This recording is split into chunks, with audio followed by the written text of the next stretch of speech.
have a follow-up question. Generally speaking, everything you do is for humanity. Why? Why are we working? Why do you care about the politics? Why do you care about multiplanetary species? Consciousness, you mentioned that, but like, yeah. Do you ever get like, feel like that's maybe not the case or not true? Well, I mean, there's certainly at times when I have doubts about these things. I mean, I think it's a good question you asked, because it goes to, like, at a foundational level, what is my philosophy, and why does it lead to this conclusion? So the reason is that when I was a teenager, I had like an existential crisis to try to figure out what's the meaning of life. It doesn't seem to be any meaning. For me, at least, the religious texts, and I read all of them that I get my hands on, did not seem convincing. Then I started reading the philosophers. Be careful of like reading German philosophers as a teenager. It's definitely not going to help with your depression. So reading Schopenhauer and Nietzsche, I'm like, as an adult, it's much more manageable. But as a kid, you're like, whoa.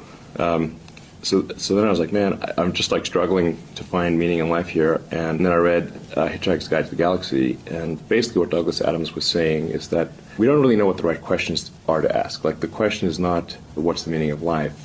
In the Hitchhiker's Guide to the Galaxy, and the Earth, it turns out, is a big computer and its goal is to answer the question, what's the meaning of life? And Earth comes up with the answer 42. This is where the 42 number comes from. Mm-hmm. And 420 is just 10 times 42. One order of magnitude. Yeah. In that book, which is really sort of a book about, it's an existential philosophy book disguised as humor, they come to the conclusion that no, the real problem is trying to formulate the question. And to really have the right question, you need a much bigger computer than Earth.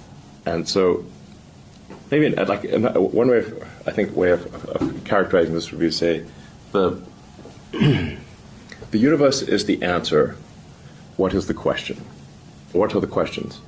The more we can expand the scope and scale of consciousness, the better we can understand what questions to ask about the answer that is the universe. The more we can expand consciousness, become a multi-planet species, ultimately a multicellular species, we have a chance of figuring out what the hell's going on.